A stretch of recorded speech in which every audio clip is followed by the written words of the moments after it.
Welcome to Imperative Ministries Business and Spirituality Podcast. In each episode, we discuss matters of spirituality and how they relate to the world of business. Since people are comprised of mind, soul, and spirit, we will also take a look at subjects such as mental and physical health. Thank you for joining host Michael McIlwain as he interviews people whose life experiences provide an opportunity for learning and inspiration. And there in its circle, while flowers did grow, bloom where you are planted, and God will make you grow. Bloom where you are planted, and God will make you grow. Tell other people that Jesus loves them so. Tell them how he came to earth and died to set them free. And bloom where you are planted, wherever that might be.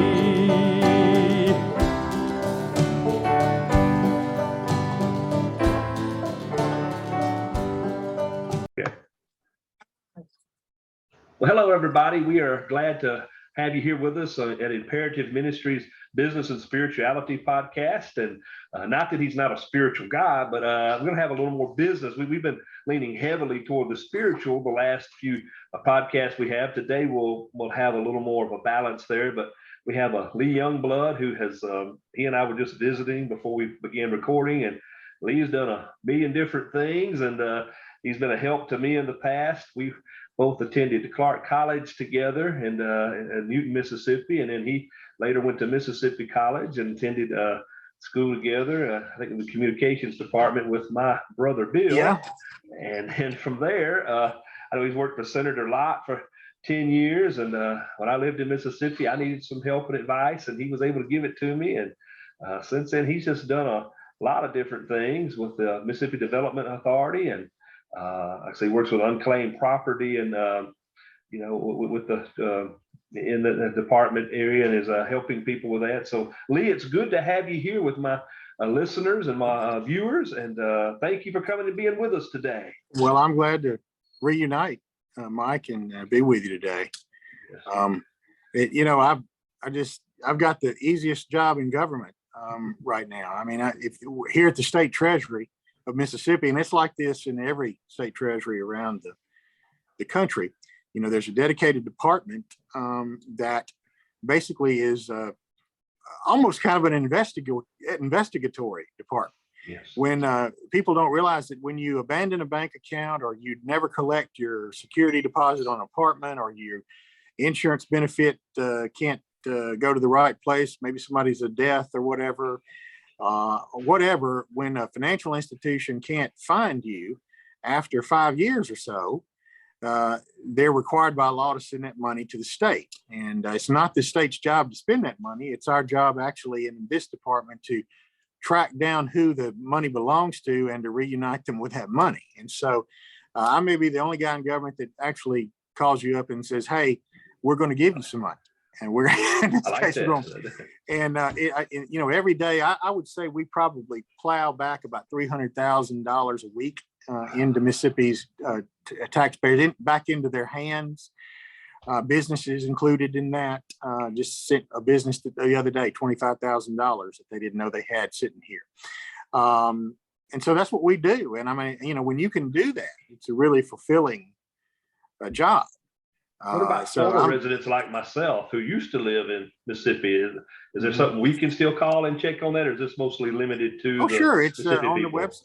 Usually on most state treasury websites, there is a portal for unclaimed property where you can search a database of all the unclaimed property. And so we have one that we post, and you can go there anytime, 24/7, and see if your name is there. Okay. It will say your name, it'll say your address, and it'll tell you whether it's over $100 or less. We don't put the amounts for various reasons, but you call here, we can tell you the amount. But we probably have, Mike, just in Mississippi has 3 million residents, and we probably have just as many property ID numbers in our system, probably about several $100 million just sitting there waiting to be claimed. And so that's what we do every day. We We return money back to people that it rightfully belongs to. And when you do that, that's an economic incentive. The way we look at it is the more we can get back into the hands of local people and communities, the better off they're going to be. What better way to support a small business than send them back, $25,000, $30,000. And I will say this: the Treasurer McRae, for some of you may know, if you've been in the Southeast, there used to be a department store named the McRae's Department Store. It was in Mississippi, Alabama, Florida, Louisiana, at least, and maybe some more states. And it was all headquartered right here in Mississippi by a family, the McRae family, and they had owned it for 100 years. And so when they sold it years ago, they obviously got out of the business, but they stayed here in Mississippi, and they've been real assets to Mississippi. They're supporting a lot of charities, supporting, like the Blair Batson Children's Hospital here. And when David McRae ran for treasurer, I was on board. I've known him and his wife for years, and so it landed me in a great position. And I'm just, I'm a conservative. I believe that the more money we can get out of government and into your hands, yes, in my hands, the better off we'll be. I mean, how many times have you been trying to do something, and you just say, "What if the government would just get out of this, or give me my money back? I can do this, So that's what I'm doing now. My oldest daughter is fairly conservative. She's at Truett Seminary in Baylor, but like I say, that's not the most conservative school, but it's not as liberal as some. But and then she's learning some good things there. But she can sometimes get a bent toward the progressive a little bit, which there was a friend of mine in Florida that was a hardcore conservative. He said, look, if younger people that age aren't a little bit liberal, there's probably something wrong with them, so they'll grow up and learn. Now, you were always conservative, but me too. Well, let's just put it like this. Let's just put it like this. But my daughter, when she had that money taken out, when you're younger and you don't really have any assets, okay, right, and you don't really have any income, that's right. You're more of an idealist. That's right. And there's nothing wrong with that. But, no, that's right. But the more stuff you acquire, and you acquire it through hard work, the more you say, I really want to be left alone to manage this the way I feel like I see. My daughter's thinking that way now more because she said how much money's taken out of her checks when she's working. She's balking at that. Why am I not getting more tax money back? I'm like, well, that's the way it works. Well, that's right. And I think that, I'm a hopeful conservative, I think the more people have, the more that wealth is distributed, and the more, frankly, fiscally conservative people are going to be, for sure. Yes. And so, that's what we support here. That's what I've always supported when I worked for Senator Lott, and when I worked at the MDA, and when Governor Barber was there. I mean, we can have these squabbles inside the Republican Party amongst conservatives, but when it gets down to it, I mean, our principles are the same, and that is power to the individual, power to those households that can make their own decisions. And let's not act in a collectivist manner. That is the essence of what the American dream is. That's what the essence of what the Constitution says. And if you go back and you read anything by the founding fathers, Federalist Papers, whatever, you're going to find that same thing. We are not a collectivist country. I mean, we act as we're free to act in our self-interest. That doesn't mean we don't believe in teamwork or whatever, right. But you know what I mean? It's that self-reliance. And, that's what we try to promote. Well, even in the Jamestown colony, the first year, a lot of people nearly starved to death. They were trying to be more of a collective. Next year, they said, hey, here's seeds and stuff, go plant them, and you're on your own. And they did a whole lot better because there was incentive. And if you didn't do a whole lot better, you were going to starve. Whereas before, there's always been somebody to let you work for them, Well, and you're going to take care of your own stuff. That's right. Better, and so it's just basic human motivation. That's right. And it also puts you at the top, and it puts your family and your beliefs in God at the top, as opposed to the state. Right. That's right. And that's how this society is different from so many in the past. And that's what made it successful. Yes. Yes, it is. Well, there is a foundational belief in God. And I tell people too that, I think with people, some people reject capitalism. Some are rejecting it because they've seen maybe a bad form of capitalism really doesn't work well without Christian values and morals. It can become a greedy thing. But, at the same time, I remember a pastor when I was in high school, he was an evangelist was saying, poor people can be just as greedy as rich people. Always give me, give me, give me, and not do the greed. work. The greed factor is just something that is intrinsic in the human condition. Is. I mean, whether it's capitalism or communism, no matter what the system, you're going to have that. You're going to, and capitalism certainly can have we certainly can talk about some bad examples of where that's gone wrong. But even Ayn Rand, who wasn't a Christian, still saw that, as a company, if I take good care of my customers, I'm going to benefit and they're going to benefit. We're all going to benefit. It's not stealing from somebody. Now, I will say that her book, Atlas Shrugged, back when the Tea Party stuff was arose, I read that book because we were all on the internet saying, "Where's John Galt?" And she did have a 30-page dialogue there where John Galt character was denouncing original sin. You've already mentioned it. That's part of the problem, whether we're dealing with race issues or all these other things. It's a problem that people are trying to beat in society. All the social justice we're trying to do. There's just always going to be some bad apples there, but we can do something about it. You know, I think the root of a lot of the problems in this country today, in my opinion, if you want to peel back the layers, and we can talk about, the lack of moral training, the decline of the church, whatever. I mean, and I'm not discounting that, but the biggest issue we have in my mind is we want to put everybody into these groups. You're part of this group, you're part of that group, you're this, you're that, rather than focusing on who the individual actually is.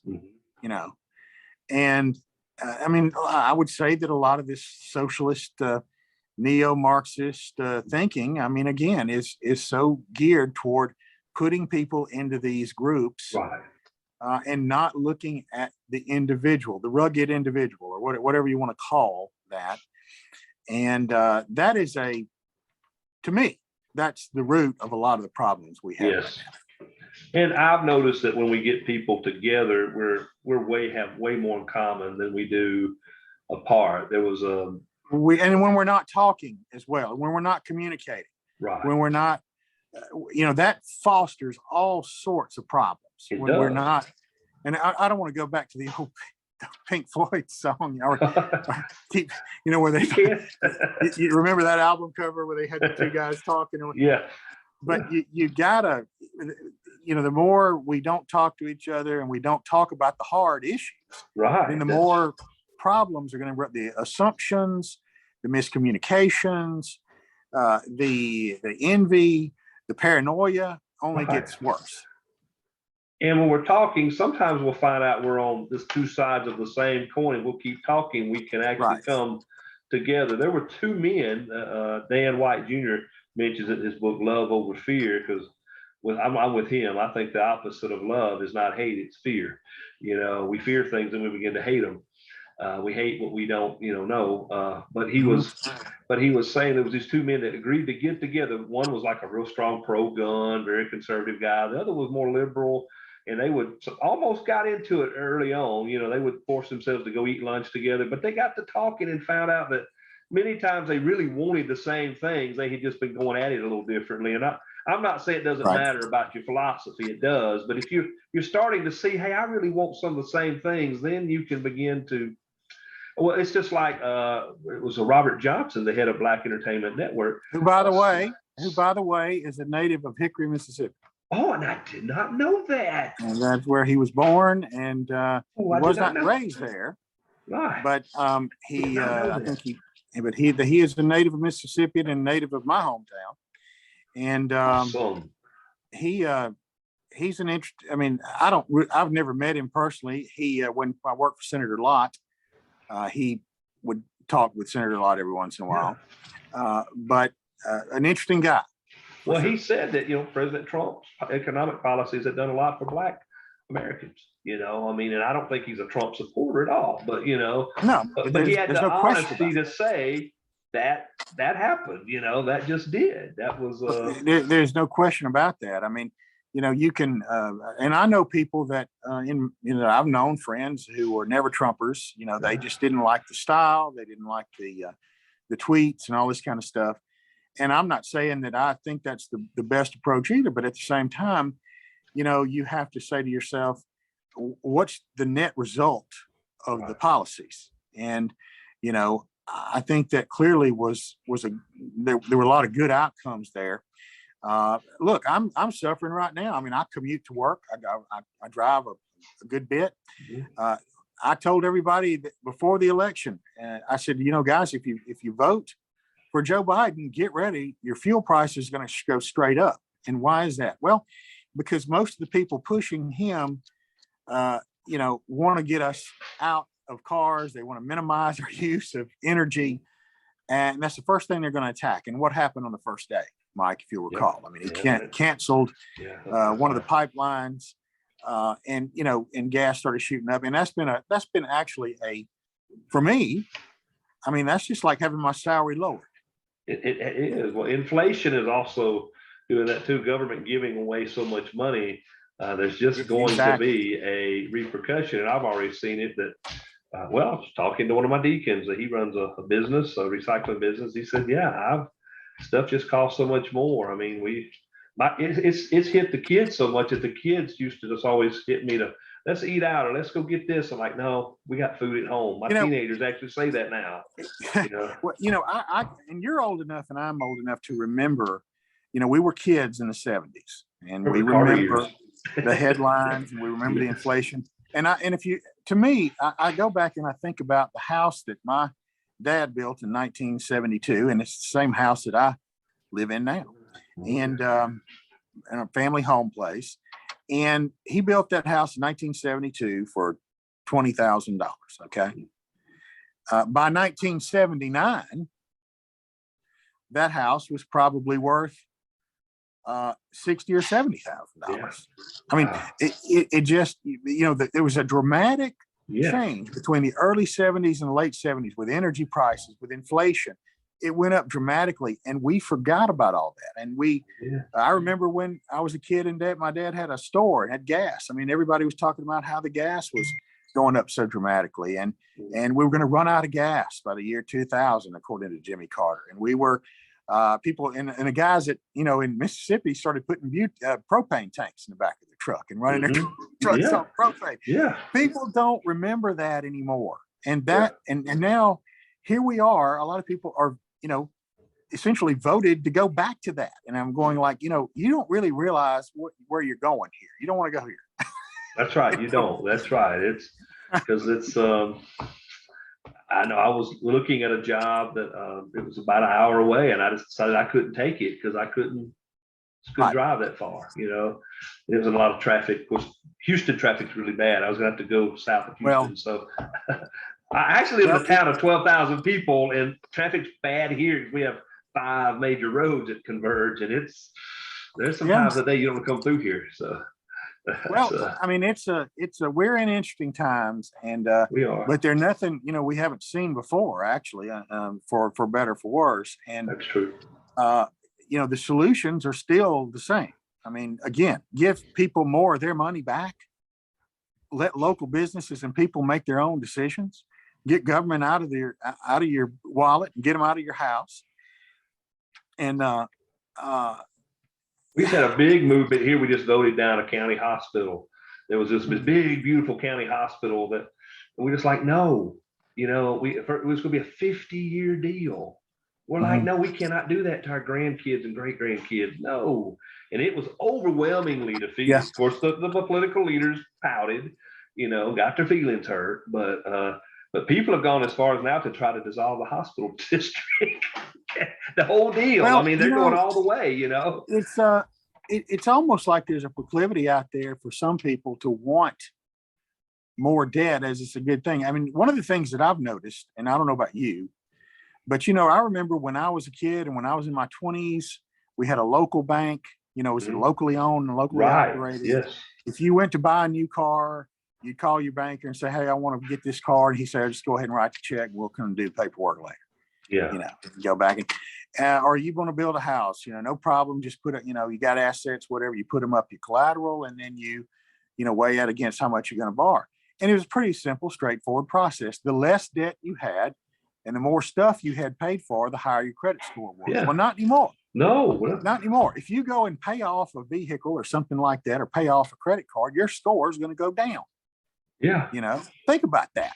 Yeah, that's something very wrong with that. That's something happened. I mean, I paid off a truck, the other day. Not so the other day, it's about a year ago, but I didn't want to have it on my debt anymore. I paid it off, sent them $12,000 cash. Well, guess what happened to my credit score? It went down a notch, because I paid. So, you have, even though I've got assets and I've got things that are paid for, that's another problem there. Think about how many cars are not getting bought or houses are not being built or whatever, because our whole sort of metric for how we measure these things has changed. And there seems to be this movement to keep people perpetually in debt. Yes. Is it just me or what? I mean, no, it is. And there's this time too where people, this was some years ago, there was a big tax that was put on, I think, people who built yachts, the companies that did that. I think it's the price of the yachts. We're going to stick it to these rich people. Well, the rich people just decided to refurbish what they had, not buy a yacht, and they ended up having to lay off the guy that was making $60,000, $70,000 a year building the yacht. It didn't hurt the rich person. It hurt the poor man when you try to stick the middle to the class. Person. Yeah. It's the middle class that gets hurt. I'm not going to name the cities, but there are cities here in Mississippi where the middle class has virtually disappeared. Yeah. I mean, I'm not going to name what cities they are, but you and I probably know them.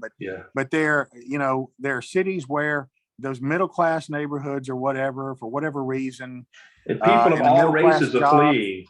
People of all manufacturing jobs and have left, and a lot of the other jobs, and they've gone to bigger urban areas. And there are places in Mississippi now that Houston may not feel this, but there are places here that I just can't look and say that they're better off than they were 40 years ago. No, and it's troubling. I mean, I lived in one of those. I know they were. They said one race was fleeing by the hundreds, and the other race was fleeing by the thousands. But it was. Well, I'm just saying there were people of both races, middle class people that were fleeing. This is not a racial thing. No, it's not. This is a situation where, again, an entire class of people is having to move and find other means to support themselves. Now, the ones that have the old money or a lot of resources can stay. You can send their kids to private schools, whatever, if they don't like the public alternative. And then the poor they're locked into it. They're like they can't do anything. Yes. Or they're locked into government payments, or they're locked into housing that's public housing, or they're, or something that's subsidized. And so it's really troubling what's happened in that regard to me, as somebody who can remember. I mean, when I was a kid, we had kids in my class. Their dads worked at Delco. And they're in Meridian, where they made virtually every starter that went on a General Motors car was made right there for years and years. Or PV Electronics. Yes. Who's had, all of that was worked there many years. Manufactured right there in that area. And now you basically have a company that, as I understand it, just has a few folks in engineering here, and then most of the product is made overseas. So there's been a lot of changes that have happened, and they've really hurt the middle class. And they've gained some wealth by moving into larger areas like Houston, the Houston area. But rural America and the small town is really what makes us who we are. We need to get back to that, and I don't know, is there a solution? Someone was saying that we need to get back to these smaller towns. But I know in my situation, I have some friends that live over in Choctaw County, Alabama. The main internet company, their phone company, friend showed the uploads and download speeds that he had, and a person would be hard pressed. I would be hard pressed to live there and even make this podcast there. So it's like, there's got to be some kind of way that we can make it more feasible for people to stay. And I don't know, maybe so much of stuff is done through internet today. Well, what are the advantages that we have in this country? In my mind, we have abundant energy. We just need to. We have a good transportation. We have good weather in many parts of the country. I mean, there's all kind of things that are still inherent to the United States that can basically, if we should, and I'm like Donald Trump on this, he said we could turn this around very quickly with the right policy. Even with the Chinese, I mean, they have significant disadvantages that we know about. I mean, we don't have to be in this position. No, there are still people looking, as you said earlier, that want to look for a higher quality of life. I live in a rural area because it's I live next to an interstate, so I can get to my job fairly easy. But in terms of the living quality of life, I mean, I own everything around me. I don't have to worry about somebody encroaching on me. You know, it's just a feel. I go out at night, and it's like a planetarium at night. Yes. You know, you can look at. I mean, this is the simple things that make, to me, life worthwhile. And a lot of people that never. And I've lived in two of the biggest cities in the country, but I mean, I like living in the city for maybe 45% of the time, or maybe 60, but the other time I want to be out. I want to be out there where I'm sort of king of my own hill. Yes. That's a.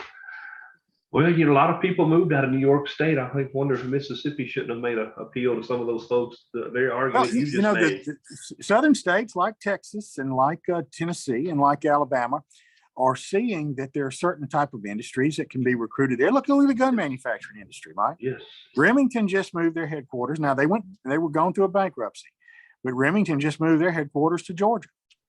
You have a lot of these arms manufacturers that are getting out of the Northeast and they're coming south. There are things that attract people to our neck of the woods that are sort of inherent and that we are exploiting. I don't think my state has done the best job sometimes of doing it, but certainly there are states here in the South and in Texas, which I consider most of Texas part of the South. Yeah, most of Austin, yeah. But people have flocked to the Sun Belt. They like it, and we just need to capitalize on that more. You do, because we had northern people that came to Florida. One of them said, I heard two of them actually that said they had just come out of a big snowstorm. They said, I can't take it anymore. And they immediately sold their house and left. I mean, there was no other plan. They just were done with it. And they came to sunshine. And so, Texas, Florida, Alabama, even Tennessee. I lived in Tennessee for 2 years, and I had snow, but I wasn't just decimated with it. But I've even said here, I don't want to move any further north. And to me, Dallas is too far north. Well, I mean, I think I want the sunshine and the humidity. But I think the decent, not being taxed to death, and having some room to expand, having some transportation options. Look, when I lived in Washington, for instance, I mean, if you just wanted to go out at night, and Washington's not the biggest city. I mean, it's not even as big as Houston, but you could get bottled up in traffic, or say, well, I take the metro. Well, okay, but on the off-peak hours, you might sit at one station waiting for the next train for 20 minutes. Right. So, we don't have that as much down here in the South. The transportation is not too bad to work through, although, certain places like Houston, Atlanta, I mean, it's certainly challenging, but at the same time, for the most part, you can get anywhere you need to go. And there, people want to build roads and highways, Yes. If we can.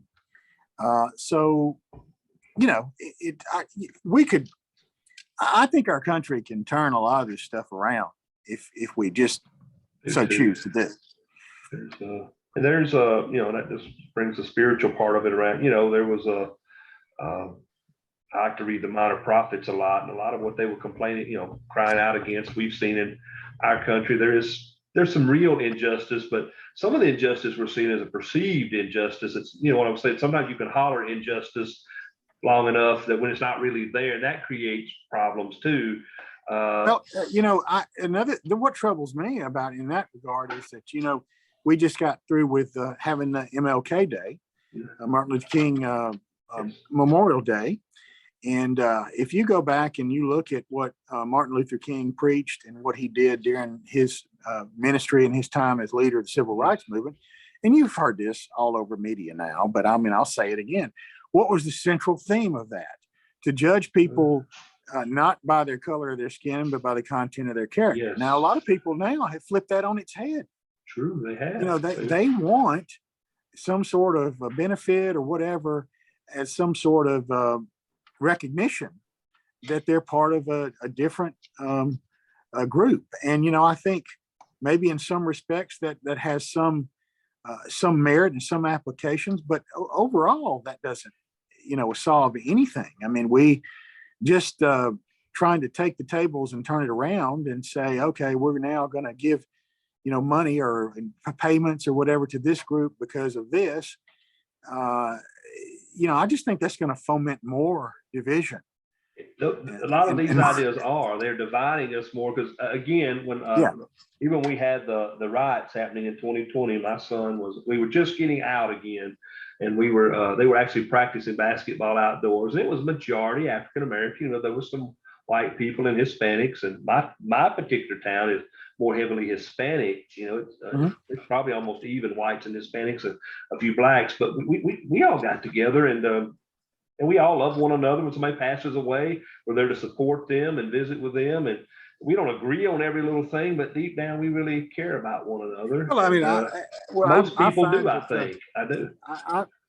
I do. I mean, I have a number of, I got a staff of 8, probably about half and half, black and white. And we were talking collectively the other day about some of the crime that's going on around here and how horrible it is. And I don't for a minute believe that most of the people in the minority community want to have that and want to live with that. I mean, that is not, you know, they don't want that.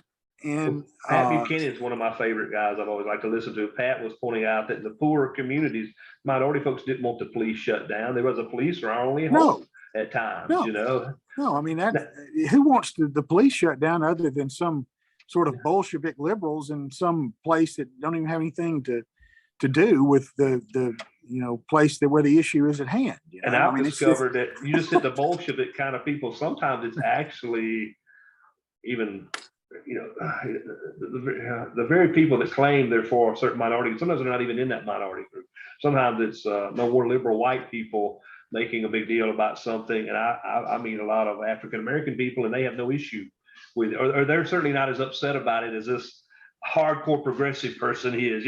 Anybody that's running a business or doing anything, they understand, you know. And again, everybody hasn't gone off the rails. People like Tulsi Gabbard and others actually have some common sense. This is not even a in our area here where we voted down this big government overreach to build this hospital, there were many Democrats that said, "Oh, I'm voting against it too." You know, I mean, this is not good fiscal responsibility, you know. So I think you hit on something. We have to talk. Tony Evans said that some years ago. You want to, people you're talking to will, you're just gonna be surprised how you work things out, especially once you form some friendships and you truly care about people. Now, there's some folks you know you're not gonna do anything for them. They're so hardcore, nothing you do is going to fix it. But there are. And I see that in the ministry work. That's what I'm trying to. Church I serve in is biracial. You know, the last few churches I've served in had people of different ethnic groups in it, and I think that's the key. And without a doubt, you know, I've I've been thinking a lot lately about what makes this country and why it was successful. You know, and I know a lot of people do this all the time. Yeah. But I was thinking back. I found it was about a year ago, Mike. I was going through an old family Bible, and I run across my grandfather's promotion to corporal in World War I. Wow. He was drafted in 1918, and left Quitman, Mississippi, on a ship from New York, actually Hoboken, New Jersey, and to France. And the whole, you know, I'm thinking, you know, sort of a lot of times I think about what must have been going through his mind. You know, that was some of the worst combat ever. You know, you had chemical weapons, you had trench warfare. Somebody blows a whistle and you go charging over a trench into a suicide attack. And, you know, these guys probably, they were young, and some of them were probably young and stupid, but at the same time, you had to weigh on them, what they were going over there to face. Yes. And we don't face anything like that today. But No. but it got me thinking about that war and why we got into that war. And that war started, and then World War II happened because that one wasn't finished. Let's just basically say that. That's right. But that war was a war primarily among European colonial powers. Yeah, that's right. It was a Archduke Francis, whatever his name was assassinated. And before you knew it, the entire European continent was in a war. Yeah. And we probably should have never even been in that. I mean, I know that we could say whether Lusitania was sunk or whatever, but our vision of what a country should be was not that vision. It was there was no birthright. You were free to succeed on your own. You didn't inherit property. It wasn't about some royal family, that was getting in a squabble or some alliance just for some financial or power purposes of some player at the top. And that's what set us apart. And that's why Woodrow Wilson, after the war, and in that, we're trying to set up the League of Nations at the Versailles. He was trying, and I don't think he was a very good president, but I do think, there was this effort to try to say, okay, we're moving as a world past this model. This model doesn't work. Let's look at the model that puts individuals first. And there is no, and, he wasn't able to accomplish that at the time. But, that to me is a great example of how this country traditionally differentiated from a European model. And that may be too heavy for some people to contemplate or too complicated to think about, but it is the truth. We were different. We were set up differently. Our founding fathers did not want us to be an empire. They did not want us to be a place where, you were just born into some kind of, birthright to success and money and everything else for that matter, property, whatever. There was no landed gentry. So right. That's and that certainly resonates with me because I came from poor folks that I was never going to get a fair shake unless I went and got it myself, and worked hard. And I wish I understood these things as a younger person because I was swayed by some of those more progressive ideas. But as now that I own a house, and so I'm like, oh, this is a lot harder. I have a lot more. Not that I'm trying to be greedy. There's a whole lot more to lose. There's a whole lot more to administrate here. There's a whole lot more to.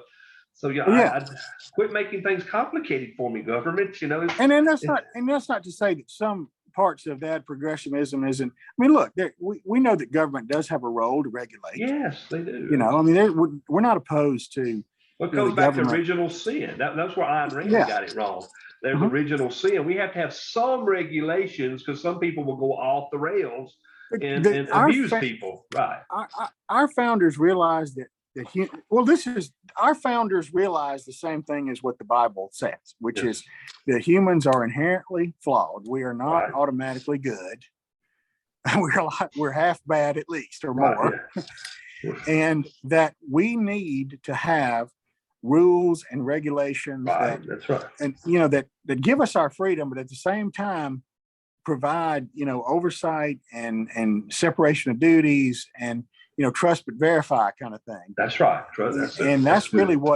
That's really the type of government that they set up. They knew that humans, if you give us people too much power without there being some separation of powers that balances everything out, then bad things would happen. That's right. And it will, and it does. But that doesn't, and I think part of the problem we've seen too with the hardcore progressives, and by the way, I know some people that lean that way theologically that will tell you that the progressives of today are just as bad as the 50s religious fundamentalists, in the sense of how, just irrational they could be at times.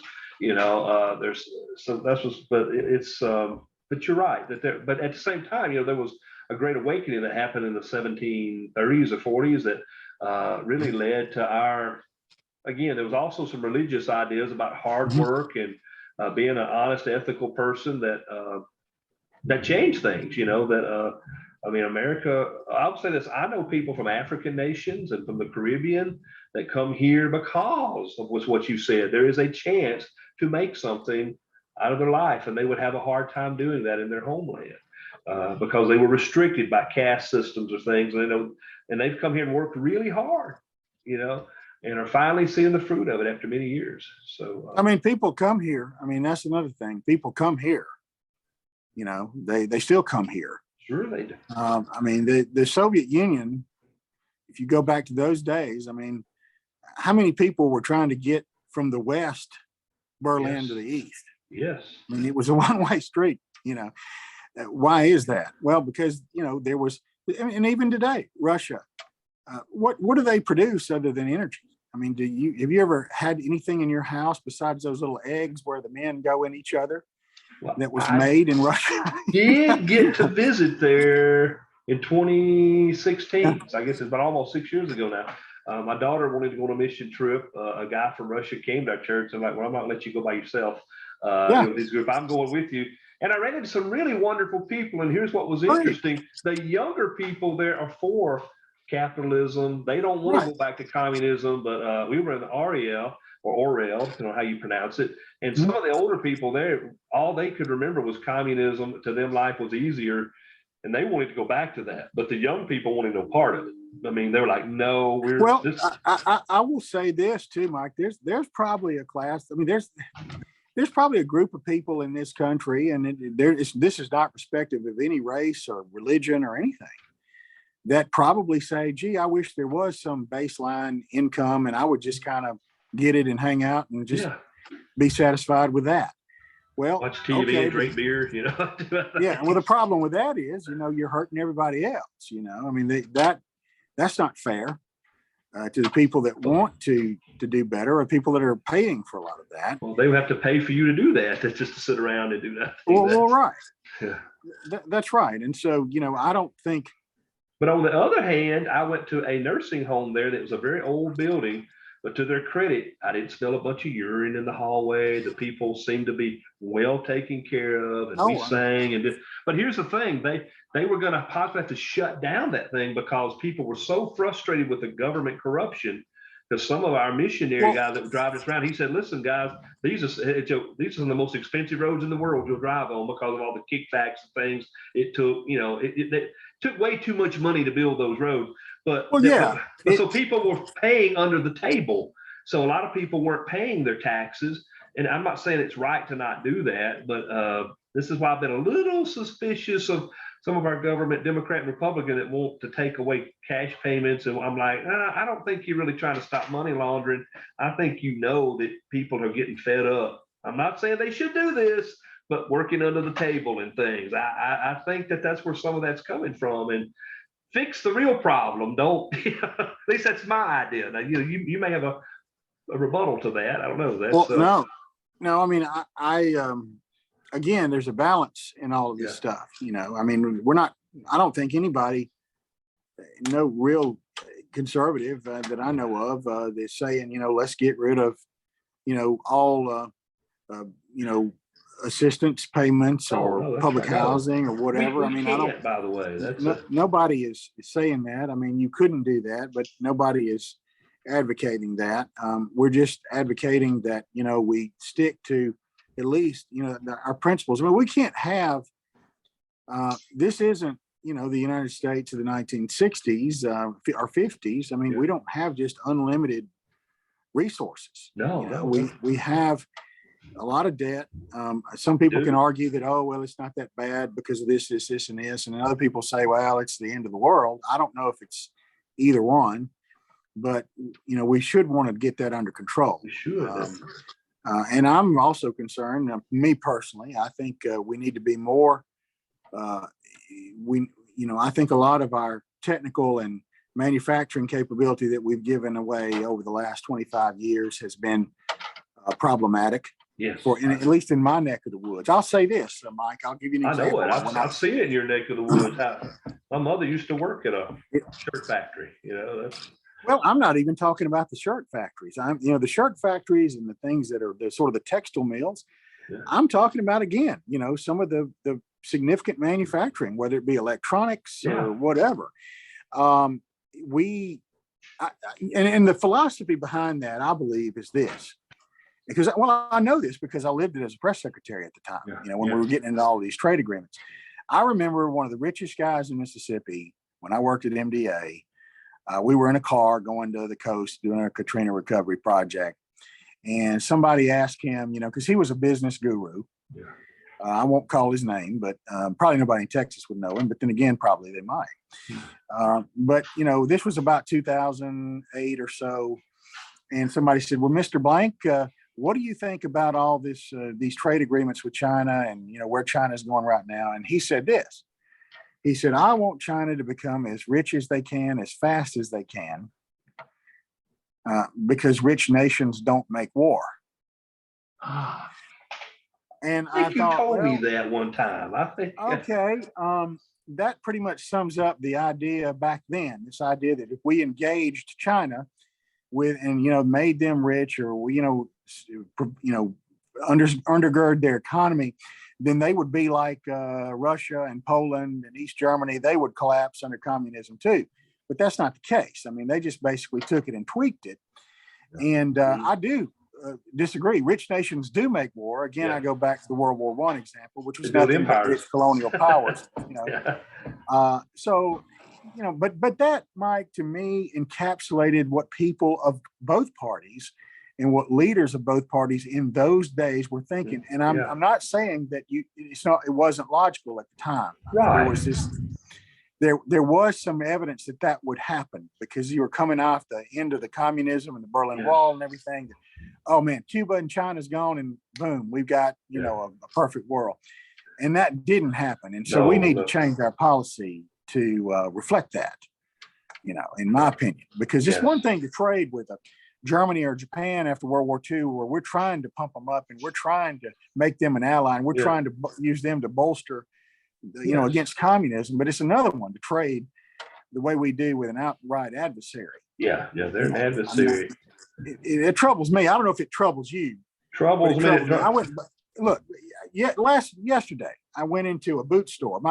My dog chewed up my Justin Ropers that I'd had for years, just simple boots, and so okay, I'll go get another pair. My dog will get bored and chew every so often. So he does. So I said, so I went into the boot store, and long story short, one of the more attractive styles of roper they had there, and I won't name the company, but it wasn't Justin. But anyway, it was a nice boot. I picked it up and I saw made in China. I said, no way. I ain't buying no cowboy boot that's made in China. Why would I do that? I'm just not doing it. Like I ain't going to buy an American flag that's made in China. Don't give me Americana that's made in China. That's right. I agree with. And then I'm also troubled that China has atrocious record of human rights, and even I'm a Christian, and Muslims have a lot some animosity between us, but they're mistreating all those groups, Yeah, and it's not the Chinese people. The Chinese people, remember, there's two Chinas. I mean, remember, China is divided essentially. I mean, the nationalist pro-democracy Chinese are the ones that are in Taiwan. I mean, that's why Taiwan exists. And so this is not anything that's against the people of China. That'd be insane. I mean, there's a lot of Chinese people that actually contributed to the building of this country in the Mississippi Delta, building railroads and working farms. I mean, so this is nothing against the Chinese culture or people, but the Chinese Communist Party, the leadership, that's right. It, is a huge problem in the world, And leadership in other places. Russian people ask us. There was some certain legislation that had been voted that was, made known worldwide. And why did y'all do that? Why did you Christian folks do that? I'm like, we didn't do that. That was some stuff that other people ramrodded through. Certain leaders did.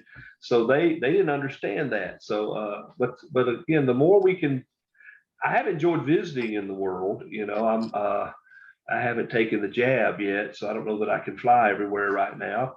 But and I may yet do it. I don't know. I'm not against anybody who has. I've just been wrestling with that myself. But I do have a friend that wants me to come to Uganda, and he says that they're and he's never asked for any money. He's just, hey, good things are happening. I want you to come help train some of my people. And of course, I think too, once you go and see something, your heart gets knit to people, and you may want to support too. But really, he's never pushed for any money. There's people that have ambition. I have a friend who's he's still here in the States, but he wants to go back to Uganda. Got a plan, and he doesn't want to just take a bunch of donations. He's talking about building businesses that will support themselves, so he's not waiting for Americans. But here's the thing about Americans: people wants to hate us all over the world, but the folks in Russia were rooting for us. At least the Christians were, because they knew that we're still a generous group of people that sends a lot of money. I'm not talking about government money. I'm talking about like Christian missions and things send a lot of money to help people. So it's really easy to bang on folks that have a little money or have had some prosperity, but I tell our people, I want our people in our church to be financially prosperous, not to get greedy, but you'd have a desire to give a lot of money away, but if you don't have any, you can't do it. You've got to make some money to give it away. I mean, if you want to bless people in other countries, or people in your own neighborhood, or somebody's poor that need $1,000 gift would help them. Well, you got to have it first before you give it. You can't give it away, and if you want the church to give it away, the church has got to have it. You got to give it to us. You do have to have some money to be able to do things like that. I mean, you got to have an economy that helps you to do that. That's right. Right. I mean, it's something that, if money is not circulating, if it's not being turned over, then there's no economic activity, and that means somebody's not getting paid. And that's like I am. Let's see if you can see it. You can't see it. I'm a pest control salesman for Guard-Tech Pest Control, and when people don't have money, they think, I can put up with it for a little while longer. If they have money, I can sell it a lot easier. That's it. Really is. They like everything about you. I try to be very personable, and I really do just love people. But hey, I get it. If they don't have any money, they don't have any money. I've been there, so I know. So I know. Well, I know that you've. I knew we would get into. I really didn't even put any heavy notes here because I knew we could go a million different ways. You've had so much great experience in so many ways. Like I said, you've worked in the newspaper business. You've worked as a in radio, and like I said, we sang in the Clark College Singers and choir together, and you had a great, I don't know if you still sing, but you had a great tenor voice, and I don't sing anymore, but I've actually been thinking about getting back in the choir. I do. You should. Like to. If you have a choir, that's great. In my car. I hate to say that people have sort of killed our choirs, and I know that COVID did some of that, but there's also I like choirs. I have a trio in my church, and I've had choirs have kept me working real hard the last few years, and this has been fun. We just have a trio, three of us. It just blends. It's just awesome. It's just an easy blend. It's the easiest thing I've ever done, and we're doing I was thinking too, in our ministry, our churches are thinking outside the box, and I'm wondering in our nation and with the economy, should we think outside the box? There's still people that want the massive big church. You probably heard. I know we have the military industrial complex that Eisenhower talked about. Yeah. There's a term called the Christian industrial complex, where we build something, we attract everybody, but we're finding out that we're a small church, but we had about 60 people in the building which is much more than we usually have. For our Christmas program, we had 4 different churches helping us with things. One pastor and his wife was Santa Claus and Mrs. Claus. There was another pastor that just came to support us. There was another pastor that was playing music. Well, and it's more one-on-one educating people instead of come to this big thing. A little more organic, I mean, it's interesting, Mike, that in business, is there anything we could be doing to help with that and spreading these ideas? When I think of what churches do, and again, I'm just a lay person here. When I think about what our churches do to do exactly what you just said, to try to attract more people, sometimes I wonder about that. For instance, I grew up in a church where you would say the Apostles' Creed every Sunday, and I thought, that is a nobody does that anymore. Very few do. And, There's and it's just like, well, that encapsulates the entire message every day in memory. This is why we're here. Yeah. And or they may have a church covenant hanging on the wall, or we seem to have sort of abandoned some of that basic, the old where you repeat the same thing over and over again, people finally get it. I mean, I think we sometimes get so fixated with trying to do the latest music or whatever, and I'm not saying we shouldn't, but that we kind of forget what is the thing that you want to remind people of every Sunday and every but I just even wonder too and maybe it's the same thing with, I've told my people in my church, quit arguing about stuff on Facebook, because all you're doing is getting people that already agree with you to agree with you. You're not changing anybody's mind. But this one-on-one talking with people and listening to people, that's a slower process. It goes, but I even wonder politically if we're not going to need to have more conversations. I think as a Christian, gospel conversations with our neighbor, but also philosophical conversations with our neighbor too, about whether it's economics, art, whatever. I think that, and maybe that even means inviting people into our homes and just having some connect with people, some cookouts, some bonfires, and spreading that message that way. I just wonder if that long term it's not the only way to do it, I mean, I'm in my sales business. If nothing else happens, I take out a flyer and drop it off at somebody's house. If there's nothing else going on, I do that. But I also realize we need advertising. The van I'm driving now has, advertising, the phone numbers, the emblems, all that. That's all important. Well, but still, that one-on-one connects with people. Right. One-on-one and individual to individual, right? Yes. Not adversarial, not adversarial. I've got people here that work for me that interface with the public all the time, and I tell them all the time, look, err on the side of the claimant. Don't say things that are going to set them off. Try to solve the problem rather than just saying, oh, that's not my department. At least make some constructive suggestions, and try to, again, not by no means be adversarial. I'll admit it. When I was the press secretary, when I worked for Senator Lott, and when I was in journalism, when, I was 25, 20, 30 years old, I mean, I would get, argumentative, adversarial sometimes. I mean, I would take on reporters, whatever, and but there's a certain way you have to do that, and that's the same way in any human relationship. I said things that were reactionary without thinking them through, and that's just something that it doesn't help to do that. It just gets you nowhere. I recently told a person, a soft answer turns away wrath. Previous words stir up anger. Sometimes we have to buck up, but try the other approach first. That's Well, yeah. I mean, and don't just use it as a tactic, a shock tactic, thinking that that's going to do something. Because I do think that was the weakness sometimes of President Trump, and I understood why he got frustrated. People really did attack him hard. But I loved Ronald Reagan is that he just had so much humor sometimes, and how even his enemies sometimes had to admit that he was smooth. He just really was. Ronald Reagan had such a smoothness about him; could turn something and make a joke out of it.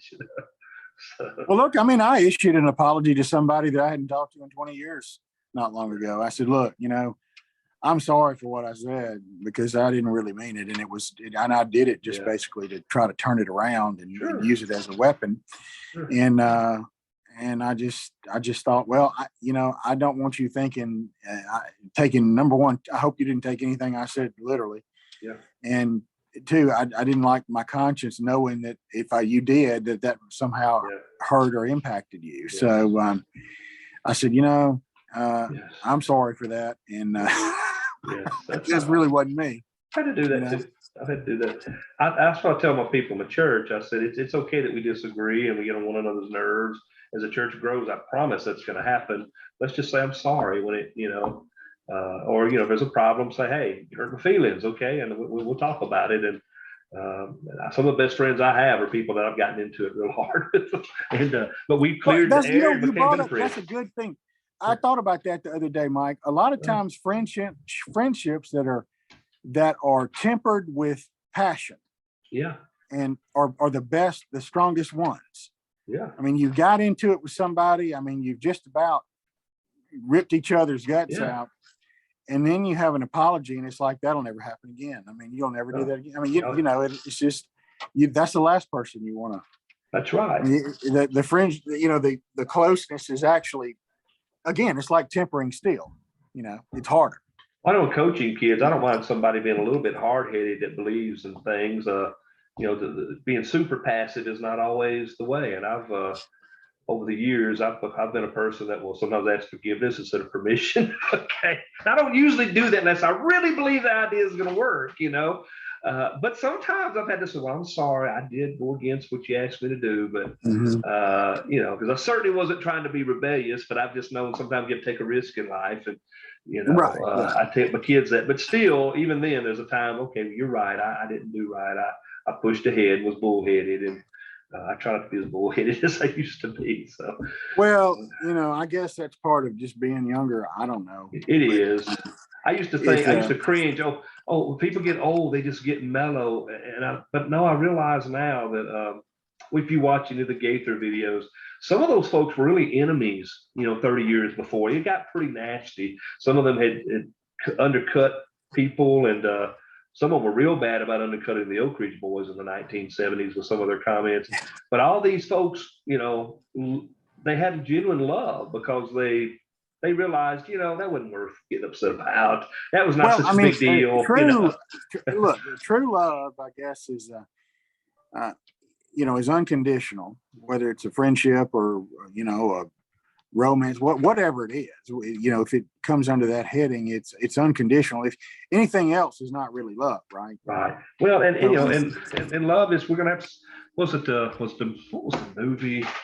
Ally McGraw. I'm trying to think. It was in the early 70s. It was, they had the phrase "love means never having to say you're sorry," but that's not true. It means you have to say I'm sorry a lot.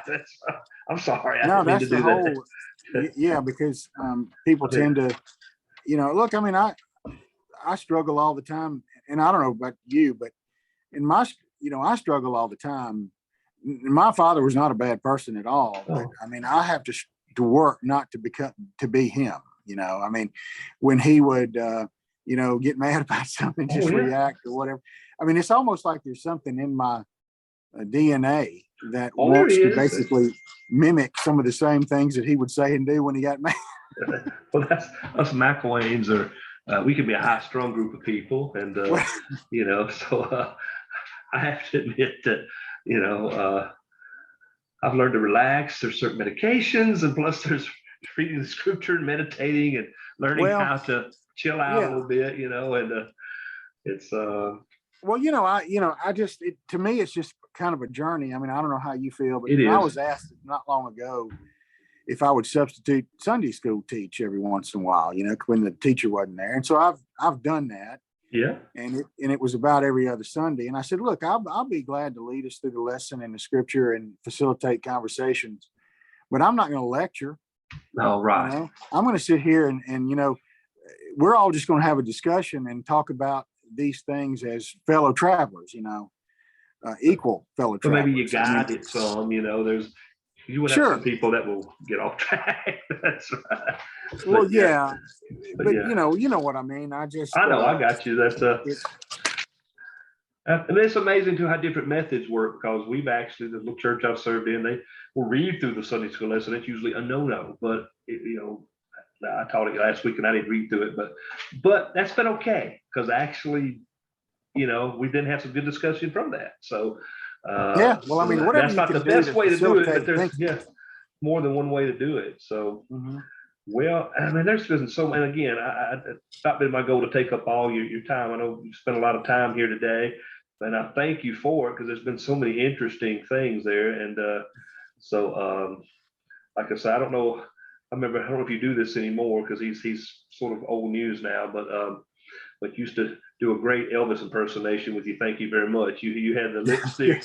I actually did some Elvis impersonation for a few years. I actually dressed up and did that for a little bit, and so I was actually my but my voice just impersonations these wasn't. days are more like for Indian telemarketers and Yeah, things there like you go. that. You still practice that, okay?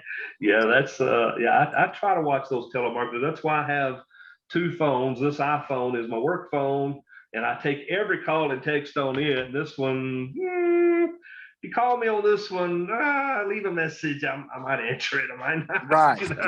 That's Juggling two phones is not fun. It give me a headache. But I'm glad that I now have one business phone that, that's business. I know I better answer it every time. But the other one, well, it's not my kids or somebody I know showing up. And I even tell church members, text me a moment. I promise I'll call you. But anyway, I said, the world's changing in so many ways, but I'm like you, I'm hopeful. I'm not a person my particular end time view is, I grew up with dispensational premillennialism. There was going to be this, 7-year tribulation period. Everything's going to go to hell in a handbasket. Jesus is going to come back. I believe Jesus is going to come back, but I don't know if it's going to pan out that way. So I'm actually believing that things are going to get better. I do. I believe there's wickedness in the world. I'll say, but I'm positive. Look, I'm probably more post-millennial. That's right. Yeah, I think that pastors, and then this is just my opinion, you can kill me if you want. No. I have heard so many pastors try to take the events of the day and try to inset that into scripture. I remember when the Gulf War broke out, the first one. There was a whole movement that, this is Babylon here, where Russians are going to come down from the north and blah, blah, blah. And then I've heard, just all manner of different types of preaching that, I even went to a Baptist church here in the Jackson area one time that we were visiting just to try out. And this was prior to 2012. And he referenced that, 2012 was coming. And that was, that's the Mayan calendar. That has nothing to do with the Bible. It has nothing and, to do. And I'm thinking you got to be very careful when you get into this stuff and you try to take what's happening in politics and current affairs and try to inset it into scripture, because, I know a lot about history. I can go with anybody. Yeah. And, I could say the same thing about, the Rome 479 AD, but we know that wasn't the end of the world. Well, this pandemic is not, we've had them before. This is not the only time you've had one. People live through bubonic plague and the bubonic plague. Martin Luther first told World people. War. It was. Again, I believe that Christ is coming back, and I believe the Bible, but I don't. But I believe the Bible. I don't believe in trying to those viewpoints you just said is one viewpoint. There's 2 or 3 others and different nuances that good people believe in. But from about the Schofield Bible, once that became popular, everybody they read the notes more than they read the scripture. They read his interpretation, and I'm more of a post-millennial that. I believe there's going to be some bad happening in the world, but I also believe some great good's going to happen. My understanding is out in California, some of the Google folks have got some flying cars. Now we haven't seen that yet, but there's some technology out there that's still going to blow our mind that we hadn't seen yet. And we can choose. We can choose our own destiny. I think we have the power of free thought. We can choose to make things better, and they will become better with God's help, obviously. But he gives us the sense to try to go the right direction. That's right. So I do ask for help in my sales and other things, but I realize if I really want to sell stuff, I've got to be aggressive, get up in the morning, send out my emails, call my people, contact folks, be upbeat and positive. I need to get better at making my social media videos. Those are the things I need to do better. And if I do that, then I can expect the Lord to help me. But if I'm just sitting around waiting for it to be dumped in my lap, well, that's just not going to happen. That God, nowhere in the Bible does it say that this will happen. You're not going to be rich and powerful and famous. God didn't promise anybody that. No, he didn't. And but now you're getting into some preachers that live over in my part of the world. I know. But I don't subscribe to them. Yeah, that's But anyway, you just keep on keeping on and doing the good work you're doing. And And there's like I said, he said in every state, Lee has said that there's this unclaimed property.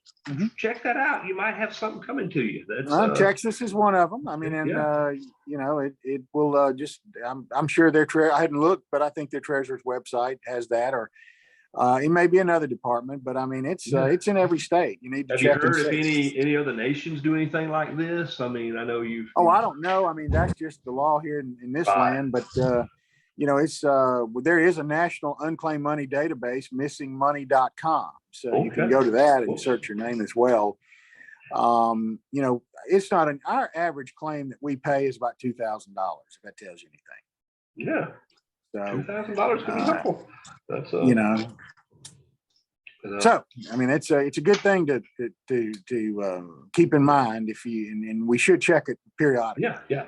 I'm going to before the night's over. So, but no, well, I hope if I can help you anyway, you let me know, Lee. And I'm gonna put this missingmoney.com. I'm gonna make a little slide and put that on for the video portion, and so people can see that. And but you've educated us a lot about a lot of things, and we've touched on the spiritual.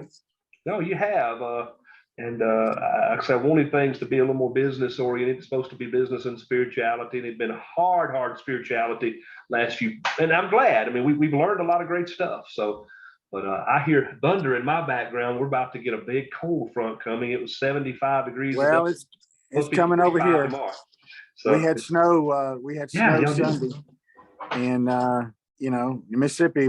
You know, snow is something else. You know, we think it's a great deal. My mother-in-law, them, I think, had a little snow there in the Meridian area. My mother-in-law lives there. My mom and dad in South Alabama had a little bit, but it melted. Well, the day was over. My brother lives in North Alabama had rain. He didn't have any snow. You know, we've had more snow here in the last few years than in many years before. I mean, you know, it's global warming.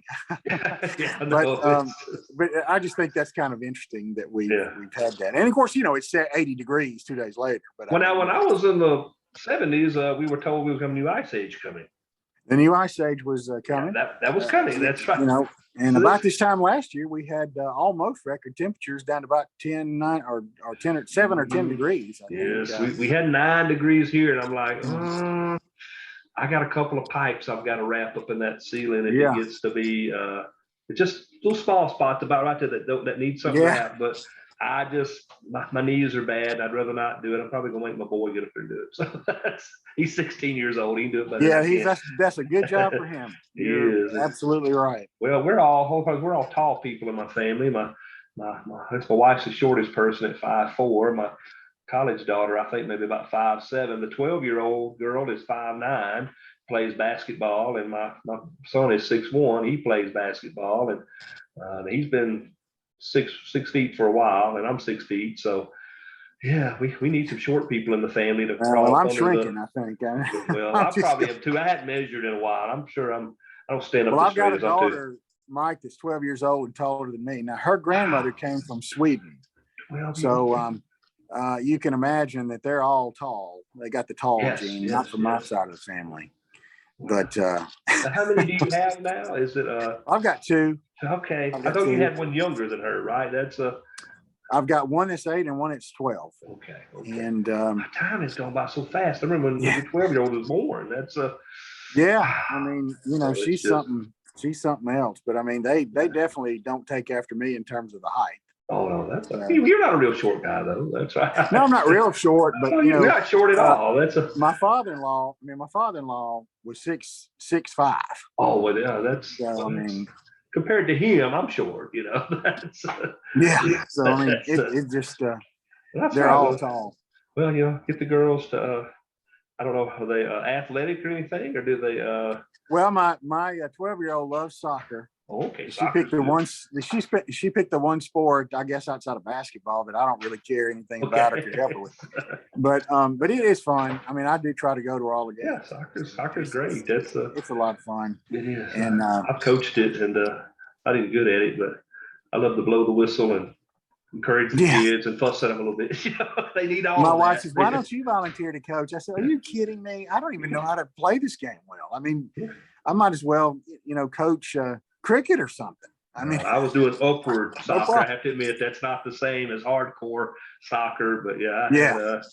I did have the last time I coached the boys team. 12 out of 13 were Hispanic, and 4 of the boys played together a lot. And I had one boy, he'd score often 3 goals in a game. So Wow. it was pretty easy, plus I realized I had a Hispanic team, and so I asked one of the parents who was Hispanic, played in an amateur league, to help me as well. And he was awesome. He did. So yeah, Our coaches are actually from Brazil, so you can imagine. Oh yeah, you just let them do it.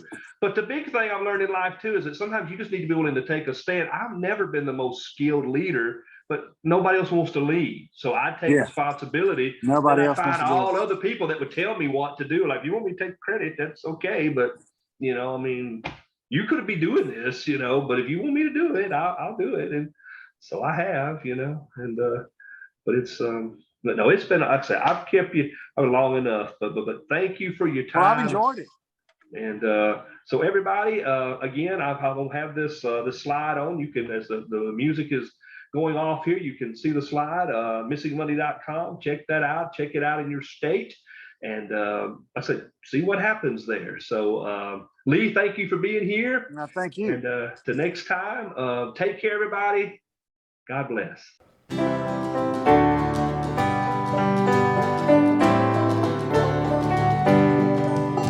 While walking in the woods one day, not so long ago, I saw an old discarded tie from long, long ago.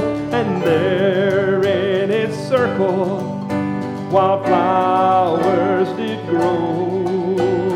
Bloom where you are planted, and God will make you grow. Bloom where you are planted, and God will make you grow. Tell other people that Jesus loves them so. Tell them how he came to earth and died to set them free. And bloom where you are planted, wherever that might be.